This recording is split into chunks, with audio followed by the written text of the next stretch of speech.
The second half of the season begins with the French Grand Prix as Max Verstappen looks to return to winning ways after suffering back-to-back defeats for the first time this year. With Carlos Sainz and Charles Leclerc, Ferrari has been victorious in the last two races. But with the Scuderia's reliability issues still a concern and Mercedes on the rise, what can we expect from the French Grand Prix this weekend? I'm Ollie Wilson for GPFans, and this is everything we're looking out for at the Paul Ricard circuit this week.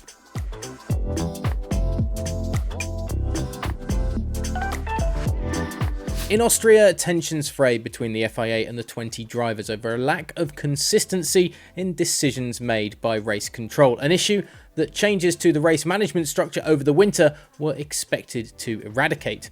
Specifically, these concerns relate to track limits after a number of incidents went unpunished at Silverstone, while 4 drivers received time penalties for similar indiscretions at the Red Bull Ring.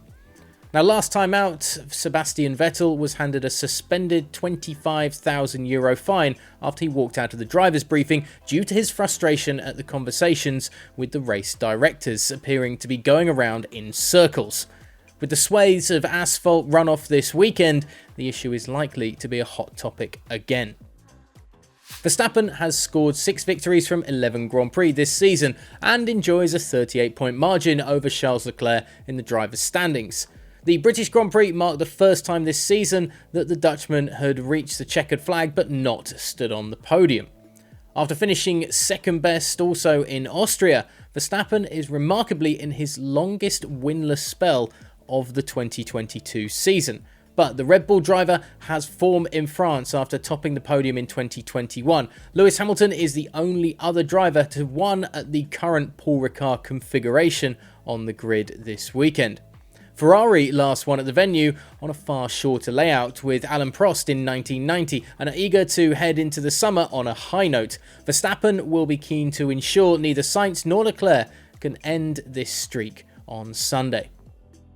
Mercedes has featured on the podium in an incredible 7 times this season, including at the last 4 events.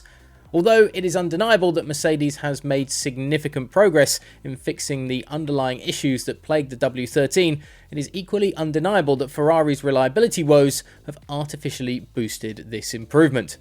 In Austria, Carlos Sainz's engine fire promoted Lewis Hamilton, a poor strategy for Leclerc and damage to Verstappen did similar at Silverstone, and the pattern repeats on each occasion of silverware for Mercedes. Red Bull endured problems at the start of the season but appear to have shaken off their early niggles. But at Ferrari, these still persist. And with Mercedes looking ever faster, it would be far from a surprise to see George Russell or Lewis Hamilton benefit from yet another retirement for the Scuderia. Mick Schumacher appeared to be the proverbial dead man walking at Haas just a few races ago, after team principal Gunther Steiner warned the driver needed to improve and stop crashing. This advice, it transpires, has been heeded. The German scored his first points in his Formula 1 career at Silverstone and then immediately backed this up last time out in Austria with a fine 6th place, a result that teammate Kevin Magnussen has only bettered once this season.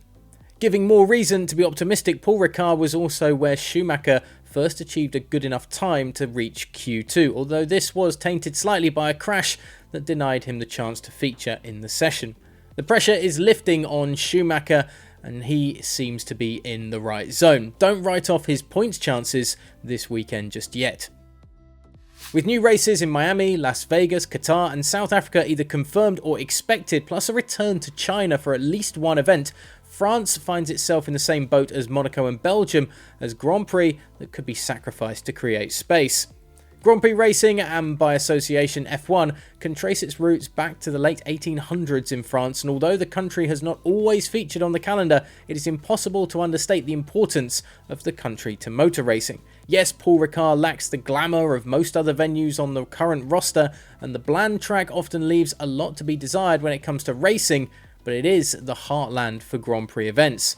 If this is the final hurrah for France, at least for the immediate future anyway, we only hope that it is marked with the pomp and ceremony that it deserves. We're looking forward to the French Grand Prix this weekend here at GPFans. Let us know what you're most looking forward to in the comments section below, and gpfans.com for all the latest news across the weekend.